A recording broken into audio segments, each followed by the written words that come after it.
नमस्कार, news India आप देख रहे हैं। मैं आपके साथ सागर मिश्रा। स्वागत है आप सभी का हमारे खास शो मिजाज इंडिया के में।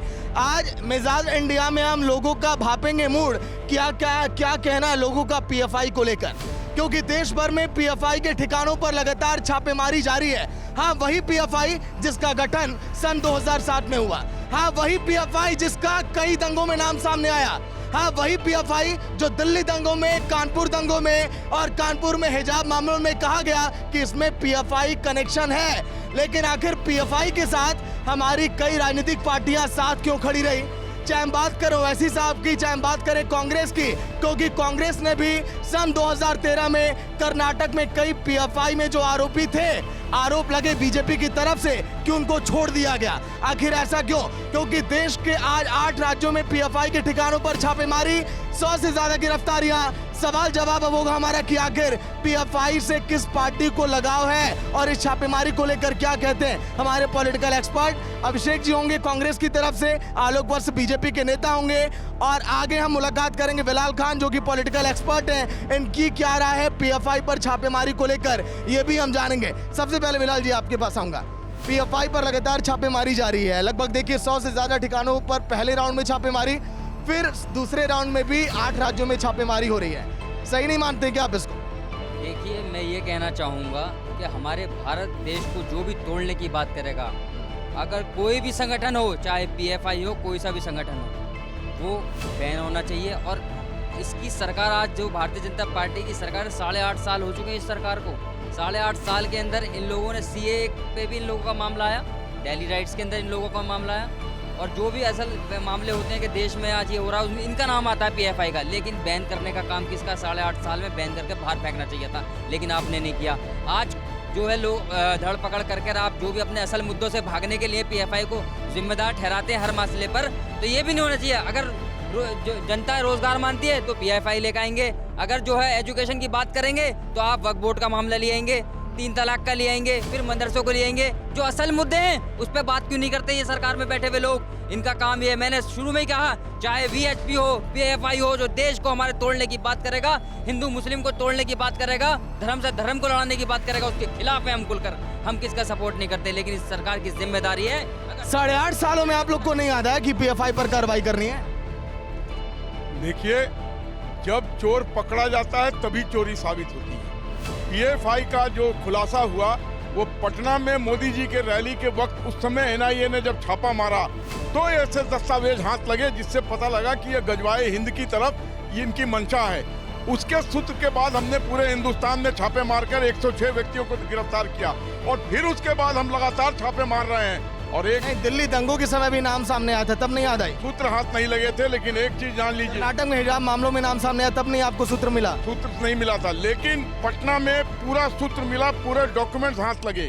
और आज ऐसे सूत्र हाथ लगे हैं कि 120 करोड़ रुपया इन्होंने हवाला के थ्रू लाया है, और 240 करोड़ रुपया इन्होंने कैश के जरिए विभिन्न माध्यमों से लाकर यहाँ पर एक पर्टिकुलर समुदाय को, मैं नाम नहीं लेना चाहता हूँ, उसको टारगेट करके उसको मारने की साजिश कर रहे थे। और एक चीज बोलिए। हिंदुओं के अगेंस्ट साजिश हो रही है। अगर आप नाम नहीं ले सकते तो किस तरह के नेता आप कहेंगे? इस वक्त हिंदू खतरे में हैं। पीएफआई जैसे संगठन को बैन करना चाहिए जो देश। मैं एक चीज कहना चाहूंगा कि नरेंद्र मोदी और अमित शाह के राज में गजवाए हिंद नहीं बन सकता है, शाने हिंद शाने भारत ही बन के रहेगा। हम पाताल से भी खींच के ले आएंगे पीएफ के आदमियों को जो देश के प्रति किसी तरीके का साजिश करेगा और किसी समुदाय को मारने की बात करेगा, उसको हम पाताल से भी खींच के ले आएंगे, लेकिन बख्शेंगे नहीं। चाहे बोलिए क्या कहेंगे? कब बनेगा भारतीय हिंद भारत? कब बनेगा? टाइम बताओ हमें। अब तक तो बना नहीं है, बनेगा कब? बोलिए माइक में बोलिए। हम ऑलरेडी विश्व के 5वें स्थान पर पहुंच चुके हैं, 5वें स्थान पर पहुंच चुके हैं विश्व में, और उससे आगे बढ़ने में भी अब देर नहीं है। आपको नहीं पता है सरदार साहब, मुझे लगता नहीं आप उतने पढ़े लिखे हो, लेकिन आपको बता दूं कि दुनिया में हम 5वें स्थान पर पहुंच चुके हैं। पढ़े लिखे नहीं आप लग रहा है, 5वें स्थान पर हमारा हिंदुस्तान। 20वें नंबर पे पहुंच गए। कोरोना काल में क्या हुआ है? हम 20वें नंबर पे पहुंच गए हैं, हम कहीं भी नहीं है। बात पे डिबेट है सर। प्रधानमंत्री नरेंद्र मोदी को 12 जुलाई को मारने का ट्रैप लगाया था पीएफआई ने। ये पीएफआई वो आतंकी संगठन है, पटना में से 7 पेपर का कागज पकड़ा गया है। उसमें हिंदू मुस्लिम राइट से लेकर भारत में सिविल वार कराने से लेकर भारत को मुस्लिम राष्ट्र बनाने तक 2047 तक की साजिश थी। 5000 लोगों की टीम बैठी है और इन पे कार्रवाई की गई है। 106 गिरफ्तारी, आज भी 50 से ज़्यादा लोग गिरफ्तार हुए हैं। ये आतंकी पाकिस्तान जिंदाबाद के नारे लगा रहे थे। इन पे एनकाउंटर होना चाहिए, इनको बंद नहीं करना चाहिए क्योंकि ये इंडियन मुजाहिदीन भी था, सिमी भी था। बैन लगा दो। क्या नाम क्या आपका? रामेश्वर नाम है। रामेश्वर जी, पूरा अपडेट होकर आए। बताइए, सन 2013 में जब आप लोगों की कर्नाटक में सरकार बनी तो आप लोगों ने कई पीएफआई से जुड़े लोग थे जिन पर आरोप लगे थे, आप लोगों ने उनको छोड़ दिया। ये लगा आप लोगों का पीएफआई प्रेम है ये? नहीं, ये पीएफआई फ्रेम नहीं है। सबसे बड़ी बात मैं कहता हूँ कि मोदी जी आज विश्व में एक ऐसे इंसान है जिनके पास हर तरीके की पावर है। वो तो चीन को लाल आंख दिखा सकते हैं, तो क्यों नहीं मुंडी पकड़ के खींच के इनको लेकर आते, क्यों इनको सजा नहीं देते। पटना के एसएसपी ने यह बयान दिया कि पीएफआई की जो ट्रेनिंग होती है वो बिल्कुल आरएसएस से मिली जुली है बिल्कुल ट्रेनिंग इसको। और मैं कहता हूँ कि आप पकड़ के लाइए, आप 100 नहीं आप 1000 इसमें गिरफ्तारी। आपने छोड़ा क्यों ने? नहीं, ये छोड़ने वाली बात कोई नहीं है, इसमें ऐसा कोई बात नहीं है। और ये मैं कहता हूँ आज आप पकड़िए ना, आज मोदी जी सब विश्व के इतने बड़े मजबूत इंसान है, पकड़िए तुरंत, बुद्धि पकड़ के लेकर आइए उनकी। अरे हमने इसीलिए यहाँ पर हर पार्टी के प्रवक्ताओं को खड़ा किया है। सर, आप लोग आपस में सवाल जवाब क्यों कर रहे हैं? बोलिए। अभी मोहन भागवत जी अभी मस्जिद में जाकर के वोट की राजनीति करने गए तो वो पीएफआई की बात कर रहे थे। मोहन भागवत जी मस्जिद में पूछिए जरा, मोहन भागवत क्या करने गए थे मस्जिद में, पूछिए उनसे।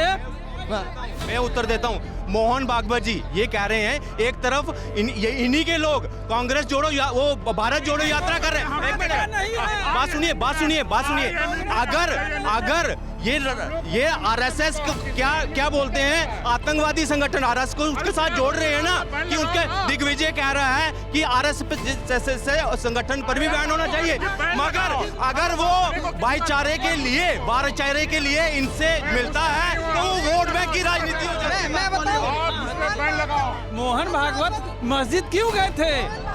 मोहन भागवत वोट की राजनीति नहीं करता, कोई नेता नहीं है, वो मोदी की तरह है। मोदी से सवाल कर सकते हैं, मोहन भागवत से करने की इनकी औकात नहीं है। मोहन भागवत से सवाल नहीं करते, बैन आप करते नहीं हो। हिंदू मुस्लिम सिख ईसाई यही करना काम है आपको, आपकी सरकार है। बोलिए। पीएफआई पर कार्रवाई तो सही है, लेकिन न हिंदुत्व खतरे में है न हिंदू खतरे में है।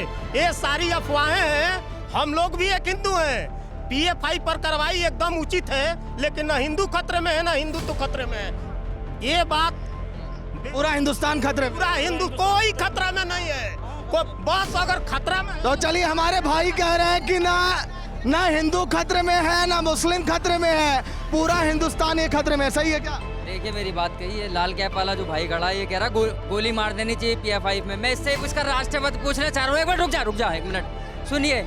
नाथूराम गोडसे इस देश का सबसे बड़ा आतंकवादी था जिसने राष्ट्रपिता महात्मा गांधी को मारा। यहाँ पे देखो, आतंकवादी की ये बात कर रहे हैं, आज वर्तमान में बात होगी, पास्ट में मत जाओ। आज वो गोली मार रहा है प्रधानमंत्री गांधी, पटना में गए थे गांधी नगर मैदान में, उनके स्टेज के नीचे से जिंदा बम मिला है और एक बम फूटा था पटना में गांधीनगर मैदान में। उसकी बात करो, ये आतंकवादी की बात कर रहे हैं, वर्तमान में बात होगी। ये पीएफआई को डिफेंड करने की उस पे मुद्दा महंगाई से जोड़ रहे हैं, उनसे मुद्दा रोजगार पे जोड़ रहे हैं। बताइए क्या आतंकवाद मुद्दा नहीं है देश में? आतंकवाद, कट्टरवाद, इस्लामिक कट्टरवाद। बोलिए भाई, बोलिए। अब की बार मोदी सरकार बोलिए ना। वो कह रहे हैं कि आप लोग अगर मोहन भागवत मस्जिद में क्यों जा रहे हैं? मोहन भागवत जी सर्वप्रथम तो नेता नहीं हैं, और मोहन भागवत जी अगर मस्जिद में गए थे तो उनको बोले थे प्रेम से रहना सीखो और भारत माता की जय बोलना सीखो, और नहीं सीखोगे तो हम सिखा देंगे। देखो, ये जो है ना आतंकवादी के, सुनो मेरी बात, चाहे रोहिंग्या मुसलमान को इसने पाला किसने? कांग्रेस ने। उसको खिलाया पिलाया बनाया वही तो पीएफ तो हो गई भाई साहब। रोहिंग्या मुसलमान को भगा क्यों नहीं रहा यहाँ से? जब दूसरे इस्लामी देश उसके रखने नहीं चाह रहा है, मान लो पाकिस्तान रखने चाह रहा है, सऊदी अरब ने रखने चाहता है, इंडिया क्यों रखे उसको? और बीजेपी के रोहिंग्या मुसलमान को क्यों रखे? कांग्रेस वाले ने रखे, कांग्रेस वाले ने शरण दिया उसको, बिजली फ्री, पानी फ्री, सब उसको फ्री कर रहे, क्यों कर रहे? कांग्रेस वाले उसको कब हटाएगा? रोहिंग्या मुसलमानों को आप लोग नकेल क्यों नहीं कसते, ये इनका सवाल है। आप मेरे से पूछ रहे हैं, इनसे पूछ रहे हैं? नहीं, मैं आज तो कांग्रेस की सरकार ही नहीं है, तो सरकार क्या करेगी? जो सरकार पार्टी आज जिन राज्यों में कांग्रेस की सरकार हो, कह रहे सभी पार्टियों से। मैं कह रहा हूँ आज सबसे बड़े विश्व में मोदी जी हैं। मोदी जी तो नकेल कसने में सबसे नंबर है। देखिए, रोहिंग्या मुसलमानों को वेस्ट बंगाल में वहाँ पर ये लोग उनका आधार कार्ड बनवा रहे हैं वोट बैंक के लिए। ममता बनर्जी उनको मकाने दे रही हैं। राजस्थान में यही हाल किया है, छत्तीसगढ़ में यही हाल किया है, दिल्ली में केजरीवाल जी ने यही हाल किया है। और हम लोग बात कर रहे हैं उन देशों से कि इनको वापसी की बात कर रहे हैं, बात हो रही है, बड़े हाई लेवल पे हो रही है। और एक चीज आपको बता दूं कि हम पहले भी सिमी पर बैन हुआ था, तो सिमी पर बैन हुआ तो पीएफआई बन गया। इस बार जिस तैयारी से हम हैं, हम कुछ पटा देंगे इनके अंदर और हम इनको यही सिमी पर, जब सिमी पर बैन लगा, आपके पास में आऊंगा, जब सिमी पर बैन लगा तो पीएफआई का गठन हो गया। ये कहा गया कि ये पूरा उसी का जो है रूप है, ये कई लोग उसी के शामिल हुए पीएफआई में। देखिए, सिमी पे बैन लगना चाहिए, वो हमारे देश के खिलाफ था सिमी, और हम उसका सपोर्ट नहीं कर रहे ना।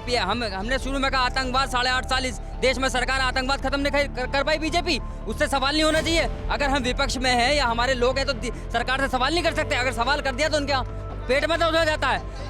जनता है, ये जनता सवाल करेगी, चाहे आतंकवाद पे करे, रोजगार पे करे, एजुकेशन पे करे, इस देश की समस्या पे करे। सवाल करने का इस जनता को हक है, कर सकती है, लेकिन इनके पेट में तो हो जाता है। हम जानते हैं सरकार के अच्छे काम में साथ हैं, बुरे काम में हम साथ नहीं है। हमने कहा बोले, देखिए, ये कह रहे हैं कि हम गद्दार और आतंकवादियों के साथ। क्या हुआ यूपी में? ठंडा दिया ना सारे गुंडा को, सबको बिल में घुसा दिया ना, या बिल में घुस गए या जेल में चले गए। और इसी तरीके से ये पीएफआई के भी जो गुंडे हैं, इनको हम बिल में घुसाकर ही दम लेंगे। गुंडे कहाँ चले? वहाँ के देख लो, यूपी के जो गुंडे हैं ना भाई साहब, जो जेल में है, बाद में सब आलू बेच रहे हैं, प्याज बेच रहे हैं, भाजा बेच रहे हैं। बोला मैं नहीं, अंदर नहीं जाऊँगा। आप पूछ लो इनसे। बोलिए पीएफआई। देखिए, पहले सिमी था, जैसा कि सर ने बोला, सिमी को बैन किया तो पीएफआई बना। अभी मुझे नाम तो याद नहीं है, कोई मुस्लिम राजगुरु धर्मगुरु थे, उन्होंने बोला कि राष्ट्रपिता जो गांधी, जिसको मैं तो नहीं मानता उनको बिल्कुल भी, क्योंकि अभी राष्ट्रपिता धर्मगुरु के हिसाब से कौन है? मोहन भागवत जी, वीडियो है आप देख सकते हैं, उन्होंने बोला।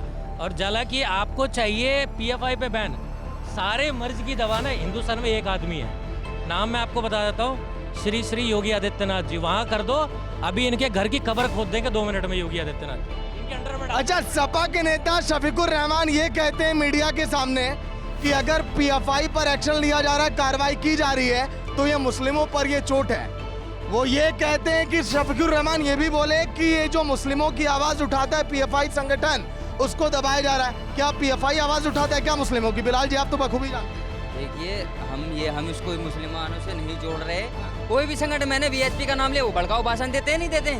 बहुत सारे आरएसएस वाले लोग भी भड़काऊ भाषण देते नहीं देते? पीएफआई वाले भड़काऊ भाषण दे रहे हैं या देश में नफरत फैला रहे हैं। मैंने तो शुरू में ही कहा, ओवैसी, मैं कह रहा हूँ ओवैसी भड़काऊ भाषण देता, उसका समर्थन किसने किया? ओवैसी के छोटे भाई ने कहा 15 मिनट पुलिस उठा लो, हटा देंगे। किसी मुसलमान ने उसका सपोर्ट किया हो? राम मंदिर पर कोई प्रोटेस्ट किया हो? बता दीजिए। हम कोर्ट से राम मंदिर आप सबने लिया, माना सबने फैसला, किसी मुसलमान ने नहीं चला। ज्ञान वापी का भी मानेंगे, हर चीज मानेंगे, लेकिन हर चीज को हिंदू मुस्लिम करने की जरूरत नहीं है। नफरत के कीड़े जो है निकल जाओ। बिलाल जी, आपका जवाब बोलिए। मेरा इन जनाब से क्या नाम है सर का? बिलाल नाम है। बिलाल जी, आप एक बात बताओ, ये ऐसा कौन सा ऐसा झूठा ढोंग आप लोगों ने रचा कि राम मंदिर पे आपको पता थी, मुस्लिमों को पता थी कि राम मंदिर किसके पक्ष में फैसला जाएगा, राम मंदिर राइट में किसका है? राम मंदिरों पे गुम्मद बनाने से कोई मस्जिद नहीं होती है। इतने साल हमारे देश के लॉ जस्टिस को बहकाया और राम मंदिर आप लोगों से कुछ छीना नहीं गया है। मेरे देश के जस्टिस के कानून के तरीके से ये लिया गया आप लोगों से। और कोई सरिया, भाई मुसलमान तो ये कानून मानते ही नहीं है ना हमारे देश का। मुसलमान तो सरिया मानता है भाई साहब, मुसलमान सरिया मानता है। आपको ये ढोंग बंद करना पड़ेगा, आपको ये ढोंग बंद करना पड़ेगा कि प्रॉपर्टीज मेरे बाप की है और कोई मुस्लिम मौलाना आकर के वहां पर अपना वो लगा दे कि ये भैया प्रॉपर्टीज मेरी है। ऐसे कोई प्रॉपर्टीज किसी की नहीं होती है। इस देश के मुसलमान अगर गंगा जमुना तहजीब की बात करते हैं तो उस देश के मुसलमानों को हिंदुओं के साथ खड़ा होकर के आना चाहिए कि आप कोर्ट की तरफ मत जाओ, आप आओ, हम मीटिंग करते हैं, आपकी जो चीजें। बोलिए, क्या कहेंगे? यही कहना चाहता हूँ जो भाई साहब कह रहे थे। देखो, मुसलमानों को क्या मिला? बांग्लादेश, पाकिस्तान, वक्फ बोर्ड, मुस्लिम पर्सनल लॉ बोर्ड और हलाल सर्टिफिकेशन और वर्शिप एक्ट और माइनॉरिटी का दर्जा सेकुलर देश में। इतना कुछ लूटेंगे, फिर भी आतंकवाद को डिफेंड करेंगे पीएफआई के नाम पे, जो 47 में भारत का मुस्लिम राष्ट्र बनाने की बात कह रहे हैं। हम बर्दाश्त नहीं करेंगे, सबको इसका खंडन करना चाहिए। इसको बिल्कुल खंडन करना कोई भी बर्दाश्त नहीं करेगा। इस देश की 140 करोड़ जनता आतंकवाद, भ्रष्टाचार और हर उस मुद्दे के खिलाफ है जो इस देश के लोगों को तोड़ने का काम करती है। इसमें कोई बर्दाश्त नहीं करेगा। कोई मुस्लिम जो है वो इस चीज़ को सपोर्ट नहीं करता। आप ये कहते हैं सर तन से जुड़ा के नारे लगे हमारे संवैधानिक देश में, ये हमारे, मगर इनको बताइए शाहीन बाग के लिए प्रोटेस्ट हो सकता है, रोड ब्लॉक हो सकता है, मगर सर तन से जुदा बोलने वाले लोगों के अगेंस्ट बाहर क्यों नहीं निकले? क्या वो हिंदुओं का ही था कि हिंदुओं के सर तन से जुदा हो रहे हैं तो हिंदू सड़कों पे आए? तो उस वक्त तो गंगा जमुना ये सिर्फ नाटक है। पीएफआई ने शाहीन बाग में बिरयानी खिलाई है, ये अभी सबूत आ जाएगा आपको, और वहाँ आपके आम आदमी पार्टी के चेहरे सामने आने वाले हैं। कुछ देर को अरेस्ट किया गया जिन्होंने सोशल मीडिया पर। मैं कह रहा था प्रेस कॉन्फ्रेंस से गायब है आम आदमी पार्टी के जिनके नाम आने वाले हैं, और खुल के नाम हम नहीं लेंगे पर बहुत जल्दी आने वाले हैं। और ये जो अरे सन से जुदा, सर तन से जुदा के नारे लगे थे, कौन सा मदरसा था जहाँ से फतवा जारी हुआ? नहीं जारी हुआ फतवा, और ये कहते हिंदू मुसलमान अरे भाईचारा। क्या पीएफआई पर लगाम लगाना है तो ऐसे लोगों पर भी करना चाहता हूँ। देखिए इतने प्रोग्राम कराए गए, गांधी फाउंडेशन मार्ग में जाके देख लिए, हिंदू मुस्लिम जोड़ने के प्रोग्राम सारे, उसमें हमारे हिंदू भाइयों के भी देवता थे, मुसलमान सिख ईसाई सबके प्रोग्राम हुए, उसमें सब लोग थे, सबने कहा शांति बना के रखो देश के अंदर। आपको पता होना चाहिए ये करा गया, लेकिन कुछ लोग चाहते हैं कि हिंदू मुस्लिम करें, मंदिर मस्जिद करें, इसी से उनका पेट चलता। अब चलाते रहिए, कोई दिक्कत नहीं। बोलिए आलोक जी, अगर सर तन से जुदा के नारे लग रहे हैं, पीएफआई में इस तरह की गतिविधियां हो रही हैं, तुरंत एक्शन लिया जाए, पीएफआई वालों पर भी तो लिया जा रहा है। तो आप क्या सोच रहे हैं कि हम आराम से बैठे हुए हैं, एक्शन नहीं ले रहे हैं? रोज धरपकड़ कर रहे हैं, रोज उनके घर में घुस के उनको निकाल रहे हैं। और मैं यहाँ की जनता को एक चीज बता देना चाहता हूँ, 700 बरस के जो मुसलमान शासकों द्वारा जो हमारे यहाँ अत्याचार हुआ नरेंद्र मोदी की राज में, अभी तो सिर्फ हमने अयोध्या लिया है और काशी को ठीक किया है। एक एक हिंदुस्तान का मंदिर को हम ठीक करके ही दम रखेंगे, उसके पहले हम चैन से बैठने वाले नहीं। और अभी देश में देखा है कि पाकिस्तान जिंदाबाद के नारे लग रहे थे जिस दिन पीएफआई पर कार्रवाई हो रही थी, तो इस देश के अंदर पाकिस्तान जिंदाबाद रहने वाला टिकेगा। इन सारे हमने पिछली बार एक गलती की, कांग्रेस पाकिस्तान जिंदाबाद के, सुनिए, सिमी को बैन किया तो पीएफआई बन गया, लेकिन इस बार जो तैयारी है, जड़ में कुछ पटा दिया जाएगा कि ये दोबारा पनपने की हिम्मत नहीं करेंगे, हम इनको ठंडा कर ही दम लेंगे। क्या जो पाकिस्तान जिंदाबाद के नारे लग रहे हैं पीएफआई की गिरफ्तारी में, सही मानते हैं क्या आप लोग इसे? देखिए बिल्कुल, मैं इस चीज़ पे एक चीज़ सबसे पहले कहना चाहूँगा, जो साहब हमारे कह रहे थे कि यूपी में आज योगी जी के राज में सब आलू प्याज बेच रहे हैं। मैं कहता हूँ यूपी में जो आज बलात्कार हो रहे हैं उन पर आप रोक कब लगाएंगे? जो महिलाओं के साथ ये जो अन्याय हो रहा है उस पर आप कब रोक लगाएंगे? क्या उस पर कोई जवाब देना चाहेगा? आज उत्तराखंड में जो घटना घटी है उसके ऊपर क्या, ऋषिकेश में, उसके ऊपर आप क्या कहना चाहेंगे? कार्रवाई हुई उस पर, बुलडोजर से होटल तक गिरा दिया गया, लेकिन दोषी कौन ठहराया गया? उसमें दोषी कौन ठहराया जाता है? उसमें आप ये देखिए दोषी कौन ठहराया जाता है? हर बार ऐसा होता है कि जब महिलाओं की बात होती है, भाजपा ने सबसे पहले ये बात कही, मामला कोर्ट तक पहुंच गया, वो उस पर कार्रवाई होगी, कोर्ट तक पहुंच गया बिल्कुल, लेकिन भाजपा ये कहती है बेटी बचाओ बेटी पढ़ाओ, लेकिन उनके ही राज में क्या चीज़ें हुई हैं? योगी जी अगर नकल कसते हैं, बुलडोजर चलाते हैं, तो इस चीज़ पर सबसे पहले रोक लगानी चाहिए। हमारी इतनी सारी यहाँ बहनें माताएं खड़ी हैं, क्या उनके हक की बात नहीं है? बोलिए आ रहे यहाँ शो में बोलिए क्या कहना चाहिए? ये क्लियर है भाई साहब से पहले थोड़ी सी इनसे बात करें। हाँ।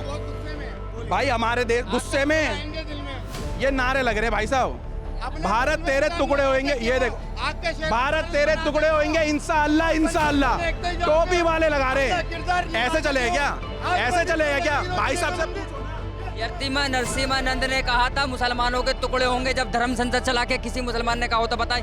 बहुत से लोग हैं, यतीमा नरसिम्हानंद सरस्वती जो है लगातार मुसलमानों को जान से मारने, बहन बेटियों को बलात्कार करने की देता है धमकी, हमेशा देता है, और हिंदू मुस्लिम की बात करता है। अभी ये आलोक जी तो हमने उसको जेल भेज, आलोक जी जेल भेज दी, आलोक जी उसे जेल, आलोक जी जेल में बाहर घूम रहा है, अब तो हो भी गई उसकी जमानत, कहाँ घूम रहे हैं, कहाँ पे? कोर्ट की प्रक्रिया से हुई, लेकिन हमने तो उसको जेल भेज दिया। जो देश के राष्ट्रीय पिता है महात्मा गांधी, उन तक को गाली देने वाले इनके लोग हैं, आरएसएस में भरे पड़े, उन पर कोई बात नहीं करेगा। सर ये भाईचारे की बात कहाँ करते हैं? जहाँ इनकी संख्या कम होती है वहाँ ये भाईचारे की बात करते हैं, जहाँ इनकी संख्या ज्यादा होती है वहाँ एकदम रुद्र रूप धारण कर लेते हैं। और ये कह रहे हैं भैया हमारे कि अभी क्या बोला था भैया ने कि उस पे कानूनी कार्रवाई होगी। अगर इनके ऊपर कोई कांड हो जाए तो ये गला काटेंगे और हमारे ऊपर कोई हो जाए तो हम कानूनी कार्रवाई करें? नहीं, ये दोहरा मापदंड मोदी सरकार में नहीं चलेगा। मेरे कहने का मतलब भाई साहब, अभी योगी जीता था यूपी के अंदर में, एक मिनट बोलिए। सरकारी तो कर रही है, कौन कर रही है? हिंदू मुसलमानों की बात करते हैं, मुसलमानों को बाहर निकालो। ये हफ्ती का एक मिनट बात सुनो। बोलिए चाचा जी, बोलिए चाचा जी, बोलिए। बात तो यही चल रही है। भाई देखिए, मैं तो सिर्फ इतना कहूंगा कि इस देश में चुनौतियां कुछ नहीं है। इस देश में चुनौतियां कम है और चूतियों से भरा पड़ा है देश सारा ये। बम ब्लास्ट हो रहा है, जो बम ब्लास्ट हो रहा है, एक मिनट, जो बम ब्लास्ट हो रहा है वो क्या मुसलमान नहीं मर रहे? मुसलमान भी मर रहे हैं ना उसमें। कि मैं ये कहना चाहता हूँ, जो भी है उग्रवादी, वो उसका कोई जात धर्म नहीं होता है। उनका कोई जात, ना वो मुस्लिम में आएगा ना वो हिंदू में आएगा। बोलिए बोलिए। एक क्वेश्चन है मेरा क्वेश्चन ये है कि ये कहते हैं कि हम आतंकवादियों को कोई धर्म नहीं है, कुछ नहीं है। फिर जब भी अगर हम बात करते हैं कि जो गोली मारो, जो देशद्रोहियों को गोली मारने के लिए बोलते हैं, तो ये इनको चुभन की अपने ऊपर क्यों लेते हैं मुस्लिम खासकर? जब भी हमारा अनुराग ठाकुर ने भी एक बयान दिया था कि गोली मारो इनको सालों को, ठीक है, देश के गद्दारों को। ये जो देश के गद्दार हैं, ये हर वक्त क्यों अपने ऊपर लेकर आ जाते हैं? देश के गद्दार कोई है, ये तो इनको भी बोलना चाहिए। जो भी देश का गद्दार हो उसको गोली मारनी चाहिए। फिर ये कहीं ना कहीं बीच से लोकर आकर इस पर चर्चा का विषय क्यों बन जाता है? उनको तो बात में बात जोड़नी चाहिए ना कि हाँ, मारो देश को गोली, जो भी गद्दार रहेगा उसको हमने। आलोक जी सवाल सुनिएगा। ये बोलिए। देश के गद्दारों को गोली मारो सालों, किसने कहा था? इनका मंत्री था अनुराग ठाकुर, उसने कहा था। कपिल मिश्रा जो है दंगा भड़काने में शामिल था। परवेश वर्मा ने कहा बहन बेटों का बलात्कार करवा दीजिए। इन लोगों के भारतीय जनता पार्टी के जो MP है, उनके बयान पे ये कुछ बोलेंगे? यहाँ बैठकर हिंदू मुस्लिम की बात करते हैं, मंदिर मस्जिद की बात करेंगे, इसके अलावा कोई टॉपिक है इनके पास? जी से जवाब ले। बोलिए। एक बात सुन लीजिए, अनुराग ठाकुर ने कहा देश के गद्दारों को गोली मारो सालों को। नहीं, गाली का इस्तेमाल नहीं, आप शब्दों का इस्तेमाल नहीं। मिजाज इंडिया के शो में आप शब्दों का इस्तेमाल ना करें। आप लोग मारो, ठीक है, ये कहा उन्होंने। अब मुझे बताइए, इसमें उन्होंने किसी धर्म का नाम लिया? जो गद्दार हैं ये इन्होंने अपने ऊपर क्यों ले लिया? उससे दंगे कैसे फैल गए?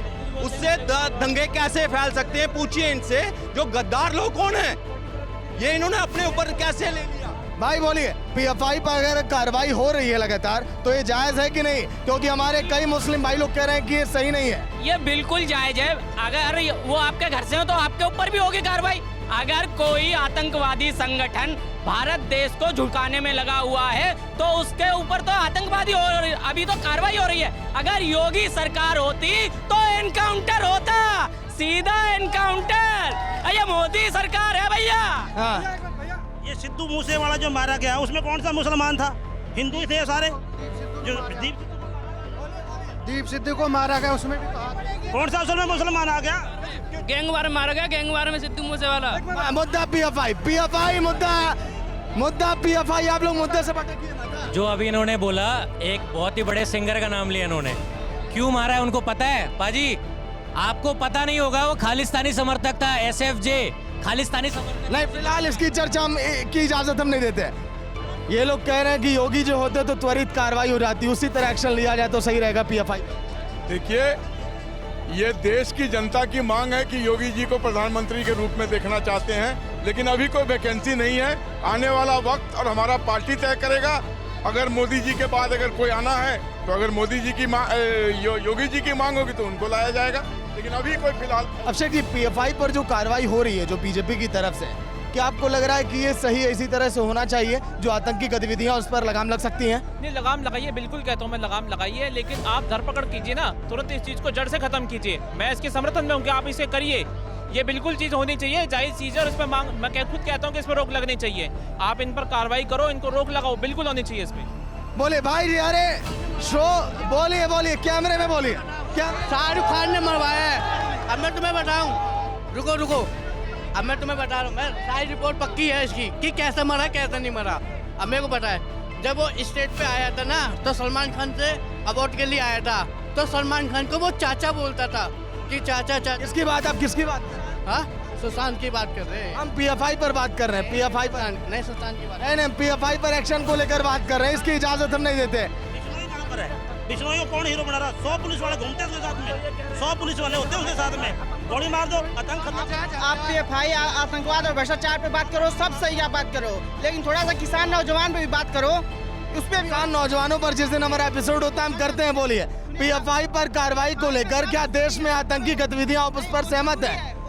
इसके पहले आप थे नहीं, हमारा शो इस पर भी था, बेरोजगारी। थोड़ा सा बात सुनिए हमारी, किसान के और जो नौजवान की बात है, अभी नौजवान की नौकरी कम हो रही है और अमित शाह के लड़के, ये सवाल आपका बीजेपी से होना चाहिए। बीजेपी के पार्टी से कर रहे हैं, उनके जो लड़के हैं अमित जैसा, उनका कार्यकाल बढ़ा क्यों है, और किसान का जो लड़का है जो नौजवान, उसका कार्यकाल घटा क्यों है, इसका जवाब दीजिए। बोले PFI पर ही बात क्यों, आप लोग मुद्दा क्यों करवा रहे हैं? भाई बहुत गुस्से में है, कह रहे हैं बेरोजगारी पर क्यों? बेरोजगारी पर लगातार कार्रवाई हो रही है, काम हो रहा है, आने वाले समय में उस पर कंट्रोल होगा।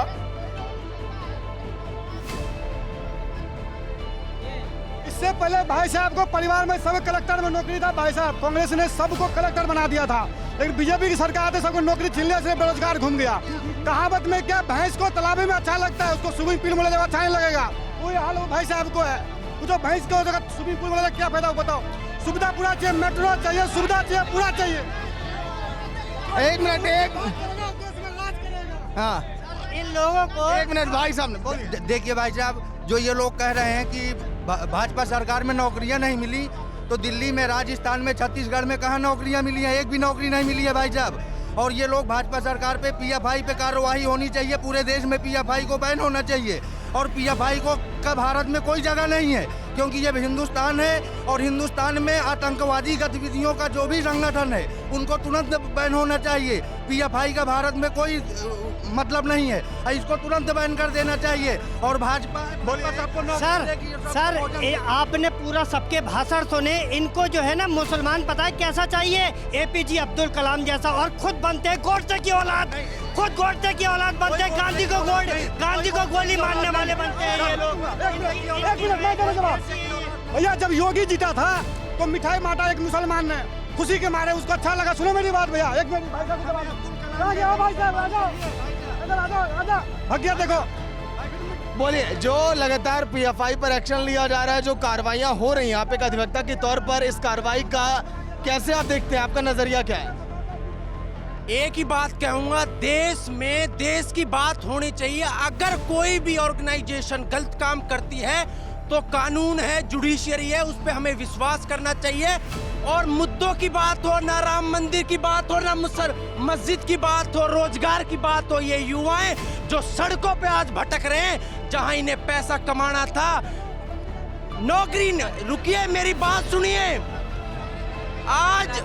आज रोजगार की बात होनी चाहिए।